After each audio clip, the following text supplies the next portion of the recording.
mardi 9 septembre 2025 à 18h. On a rendez-vous avec l'histoire de la famille. Tous les Congolais sont priés d'être devant l'écran s'ils peuvent. Pour ceux qui peuvent regarder le match, c'est un match à ne pas rater. Il ne faut pas rater ce match-là. On est tous Congolais, on se soutient tous. Il y a la rencontre. Il y a une finale qui va se jouer demain. Une finale, je ne sais même pas si je peux appeler ça une finale retour. Ou bien, est-ce qu'il y avait aussi la finale aller? Est-ce que le match aller c'était aussi une finale? Je me souviens, la RDC était partie gagner au Sénégal à Dakar. Non, pardon, ils n'avaient pas gagné à Dakar. Ils avaient fait match nul à Dakar. Il y avait match nul un partout. Récemment, là, je vois il y a beaucoup de rumeurs qui circulent sur les réseaux. Il y a des Congolais qui disent que non, le Sénégal est maîtrisable et que il y a des Sénégalais qui disent qu'ils vont aller gagner à Kinshasa, au stade des Martyrs, alors qu'au match il y avait eu 1-1 à Dakar. Pendant que moi je vous parle là, il y a un truc qui me dit, je sais pas pourquoi, mais j'ai l'impression que la RDC elle a plus pro du niveau, contrairement au match aller au fait. C'est-à-dire je les trouve encore plus forts qu'il y a quelques mois. J'ai du mal à voir un match de score de 1 partout demain en fait. J'ai vraiment du mal à voir ça. Moi, si je vous donne mon pronostic là actuellement, je vois un 2-2, je vois beaucoup de buts marqués des deux côtés. Je sens que Yohan Wissé va marquer encore un but. Il va claquer un but, Yohan Wissé, c'est sûr et certain. Bakambu va nous claquer encore un autre but. Après, c'est les deux attaquants de. Comment on appelle ça? De pointe. Après, on en a beaucoup. On a beaucoup d'attaquants de qualité qui peuvent faire la différence, mais eux, ils sont vraiment. C'est-à-dire c'est vraiment des deux grands attaquants. Ils ont vraiment la dalle, ils sont vraiment déterminés. En attaque en pointe même. Quand il y a un match décisif comme ça, c'est eux qu'on voit. C'est ces deux joueurs que j'ai cités, ces deux attaquants que j'ai cités là. Bon. Il y aura de la chaleur dans le match demain. Il y aura au moins 100 000 personnes. C'est un stade de 80 000 personnes. Mais il y aura 20 000 personnes en plus de ça supplémentaire. 20 000 places supplémentaires en plus dans le stade. Donc ça va être le feu, ça va être la chaleur, ça va être l'enfer des stades des Martyrs. Et on sait tous que quand la RD Congo joue au stade des Martyrs, pour gagner la RDC au stade des Martyrs, c'est vraiment très très difficile. Si on me dit entre 2018 et puis jusqu'à maintenant, en 2018, la RD Congo avait joué contre la Tunisie. Un match, une victoire suffisait pour gagner. À la dernière minute, il s'est fait contrer ce score de 2-2. Mais ça, c'est pas la même équipe, c'est pas la même génération, c'est pas le même entraîneur, c'est pas le même système de jeu, c'est pas le même schéma tactique du tout. Ça a vraiment changé en fait. Depuis je dis pas que Florent était mauvais, il était très bon comme entraîneur aussi. Mais on a clairement vu que pendant la CAN même, franchement faire une demi-finale de CAN c'est pas rien. Parce que maintenant ça dure longtemps la CAN. En plus, l'équipe elle était en construction, vous imaginez? Qui aurait pu imaginer que l'équipe allait arriver à ce niveau là déjà? Donc, le point fort qui va faire que la RD Congo puisse gagner ce match là, vous savez c'est quoi?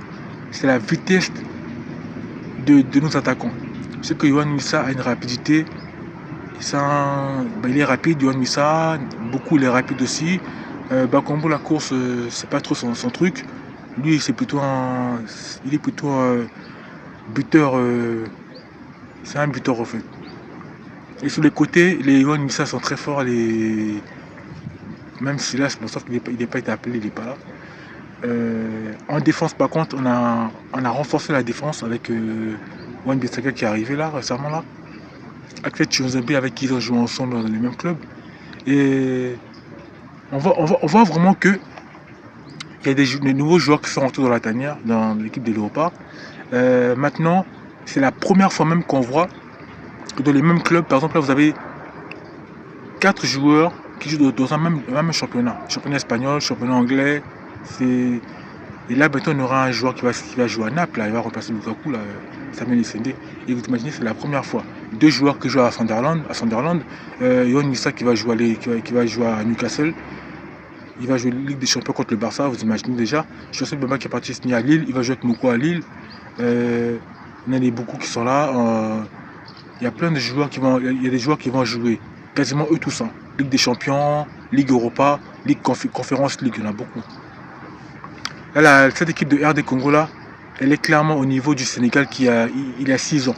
C'est-à-dire que le niveau que le Sénégal avait à 6 ans, la RD Congo actuellement ils ont ce niveau là en fait. Et voilà pourquoi ils font peur à beaucoup des équipes en Afrique. Parce que les gens le voient et les gens le savent. Mais malgré tout ça, je sens que c'est encore une équipe qui est sur le côté au fait. C'est un géant endormi. C'est un géant que beaucoup de gens ignorent au fait. Beaucoup de gens ignorent que c'est une très grande équipe qui est de classe mondiale même. Les gens ignorent ça. Les gens ne savent, il y a des gens qui ne savent même pas que cette équipe-là, elle est au même niveau que l'Égypte, la Côte d'Ivoire, même le Sénégal, ou encore le Cameroun, ou le Ghana. Elle est au niveau de plein d'équipes africaines, de plein de grandes nations africaines. Et je ne vous dis pas des bobards, parce que moi, actuellement, cette équipe-là, je la suis depuis 2006, si je ne me trompe pas, c'est bien ça. Parce que, vous savez, moi, je vais vous dire un truc. Pendant que j'étais au collège, il y avait la CAN 2006 qui passait. À cette époque-là, je n'étais pas à fond de le foot comme aujourd'hui. J'étais en classe de... C'est quelle classe déjà? Une classe de 4... non, classe de 5e. Et j'avais un ami... J'ai fait 5e, c'est ça. 5e ou 4e, je ne sais plus trop, il y a longtemps. J'avais un ami, en fait, un collègue de ma classe, avec qui on jouait ensemble, on était comme des amis et tout. Et un ami plutôt de classe. Et lui, il me dit... C'était la CAN 2006. Hein. C'est quand RDC jouait de la Coupe du Togo, le Cameroun et puis l'Angola. Il me dit Congo a gagné un jour. Le lendemain, il va me dire encore Congo a gagné. Je dis, ah, parce que vous savez, pour ceux qui ne savent pas, moi je suis du Congo Brazzaville. Mais vu que j'ai déjà habité en RDC, donc j'aime bien la RDC aussi. Je me suis dit, c'est quel Congo ça fait? Parce qu'il y a deux Congos et il y en a un qui joue. Il y en a un qui joue moins bien et il y en a un qui est fort. Je savais qu'il était fort quand même, mais je ne connaissais pas les joueurs de la RDC à cette époque-là. Donc, je suis allé sur internet, je suis allé me renseigner pour voir c'est quel Congo. Et à ma grande surprise, je me suis rendu compte que c'était le Congo, c'était la RD Congo. Je dis, ah bah voilà. Je me suis dit, voilà pour qu'il gagne tout le temps là. Et en fait, à cette époque-là, sur 3 matchs qu'ils ont joué, ils ont fait 2 matchs nuls, ils ont gagné un match, c'était contre le Togo, ils ont gagné un match contre le Togo, et ils ont fait 2 matchs nuls, mais ils ont fini deuxième à l'ancienne. Et avec ça, ils étaient qualifiés pour les quarts de finale pour la CAN. Avant de jouer contre l'Égypte en quart de finale, je me rappelle. Mais je n'ai pas suivi la CAN en fait. J'ai suivi ça de loin. Bon, c'était en 2008, c'est ça si je ne me trompe pas. J'ai vu l'équipe progresser. 2010, non, 2008, ils n'étaient pas à la CAN. 2008, moi j'étais au lycée à cette époque-là. J'étais vraiment au lycée à cette époque-là. 2010, ils ont manqué une CAN aussi. 2013, je les ai suivis avec des amis.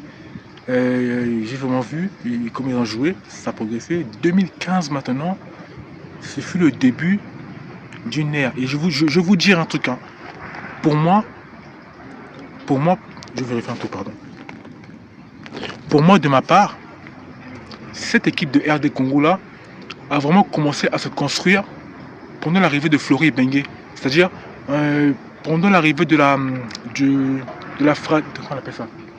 la troupe qui était là avant, des Marcel Tisserand, Chancel Balou, il connaît, avec encore.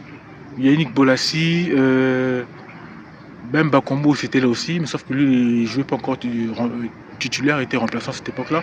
Il y avait les Paul José Pokou, il y avait le Niskes Kibano, il y avait les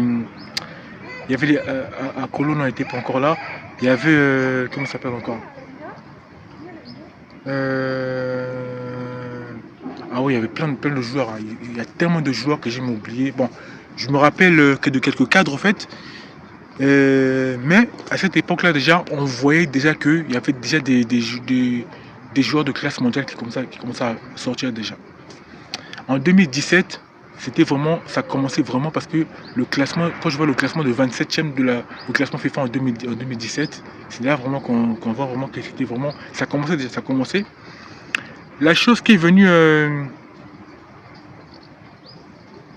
reverser un peu le moral de la génération passée des Marseille Tisserand et puis de Bakambu à l'époque là, vous savez c'était quoi? C'était le fait de manquer la Coupe du Monde en Russie en 2018. Et c'est là que l'équipe avait été en reconstruction une nouvelle fois. Et c'est là que Bakambu avait fait le choix d'aller jouer en Chine. Moi je pense que c'est parce qu'il était découragé qu'il était parti jouer en Chine. C'était un autre groupe, une autre génération. Donc, quand on voit le match de barrage qui avait eu lieu au Stade des Martyrs en 2018 contre la Tunisie, le 2-2 qui a fait qu'on puisse rater la Coupe du Monde là, là, je me rappelle, ça jouait pas à grand chose à cette époque-là. C'était un choix de l'entraîneur, soit d'un rang professionnel, un truc comme ça. C'est vrai que, et là encore je veux dire que c'était pas la même chose, parce qu'on a vu même en 2022, la RD Congo est partie jusqu'au barrage, alors qu'en 2018 elle était pas au barrage. Et c'est là qu'on voit vraiment que l'équipe est en train d'évoluer. Elle évolue vraiment. Parce que 2018, tout a commencé vraiment en 2018. Hein. Et après le reste, ça c'est pas trop un problème. Ça a vraiment commencé à partir de cette époque-là. Un peu avant 2015, mais vraiment 2018. 2018, c'était au premier tour même. C'est-à-dire que maintenant 2022, c'était au barrage. Et là 2025 là.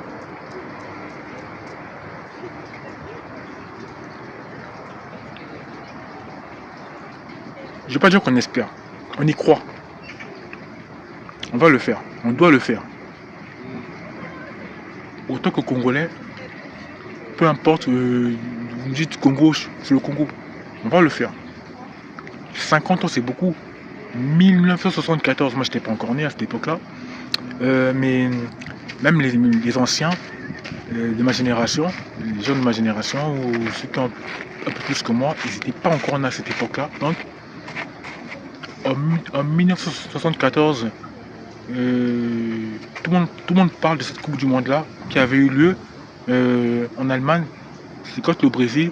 C'était à l'époque du Zaïre. Du Zaïre en 1974. On avait joué contre le Brésil, l'Écosse et la Yougoslavie. C'était pas la même génération aussi. Maintenant, quand je vois tous les joueurs de qualité qu'il y a, tous les joueurs de classe qu'il y a, tous les joueurs, pour moi, on est mieux armé maintenant actuellement pour aller en Coupe du Monde. Il n'y aura pas d'excuses. On peut le faire. Un match nul va nous suffire pour se qualifier. Je ne jette pas encore des fleurs ou je ne dis pas encore qu'on doit créer une victoire trop vite, mais on va le faire parce que je suis persuadé que, en plus, qu'on voit les gens comme les Moutoussamy, ce sont des gens qu'on a vus pendant la CAN, des gens qui ont un mental d'acier. Vous voyez, des gens comme les Moutoussamy, les Batobi Sika, les Arthur Maswaku, et même le remplaçant de Maswaku, Joris Kayembe, il a un mental d'acier. En plus, vous rajoutez Alfred Chozembe et Wan Bissaka. Déjà, la défense, elle est solide déjà, la défense. En allant jusqu'au milieu de terrain défensif, c'est solide. On n'encaisse pas beaucoup de buts. C'est très bien. Moi, mon pronostic, je vois un score de soit de 1 partout, ou soit de 2-2. Et peut-être même qu'on va gagner 2-1, ou 2-0, ou 1-0. Je suis persuadé qu'on peut le faire. On peut le faire, mais il y a aussi des Congolais qui... je vois beaucoup sur les réseaux en ce moment-là, des commentaires des gens comme quoi le Sénégal est maîtrisable. Et ça aussi, c'est des choses au fait qu'il faut éviter aussi de trop le dire. Parce que, de ma part, et si vous suivez le parcours des deux équipes là, hein, aucune des deux équipes sont maîtrisables. Aucune. Je vous dirais un 50-50, demain, un match nul. Parce qu'aucune des deux nations sont maîtrisables. Aucune. Que ce soit la RDC ou le Sénégal, aucune des deux nations sont maîtrisables. Ça va être un bras de fer. Ça va être un match sans merci. Vous allez voir, ça va être un match très intéressant. Et c'est là que le monde entier va voir que le football africain, il vaut vraiment. il est très solide en ce moment-là. Le football africain a beaucoup changé. Qu'on ne veut ou pas, le football africain est en train de changer. Donc, comme je vous ai dit, les Sénégalais, j'ai pas de problème avec les Sénégalais. Le football, c'est un sport aussi qui est fait pour unir des peuples. Et le football, et c'est le sport, c'est l'un des trucs, l'une des choses, si je ne me trompe pas, qui fait que aujourd'hui les gens peuvent encore s'unir actuellement, dans le monde partout. Vous voyez, quand on est chez nous, on suit la télévision, on n'a pas forcément les yeux sur l'écran. Mais quand il y a un match de football, et c'est tout le monde qui est uni, tout le monde qui regarde le football. Même dehors, il y a des grands géants, tout le monde regarde le football. C'est un moment de joie, un moment où tout le monde est réuni, pas un moment de division. Que ce match-là ne puisse pas nous diviser entre nous et puis les Sénégalais parce que ce sont nos frères. Donc, j'aime beaucoup les joueurs comme les Sadio Mané. Le Sénégal a des grands joueurs, le RDC a des grands joueurs. Sûrement, c'est une équipe que j'apprécie beaucoup, une équipe que j'aime bien, une équipe que... Les deux équipes, je les aime beaucoup. Demain, je sais que pendant ce match-là, on va faire le travail. On va faire le travail. Si nous, les Congolais, nous gagnons ce match-là, c'est une très bonne chose. Et si on fait le match nul aussi, c'est une bonne chose aussi. Bon. Voilà. Sur ce, merci beaucoup d'avoir suivi cette vidéo. Et sur ce, n'hésitez pas de vous abonner, de commenter, de liker et d'activer la cloche de notification pour ne rien rater. On se dit à la prochaine pour une nouvelle vidéo. Prenez soin de vous. Peace.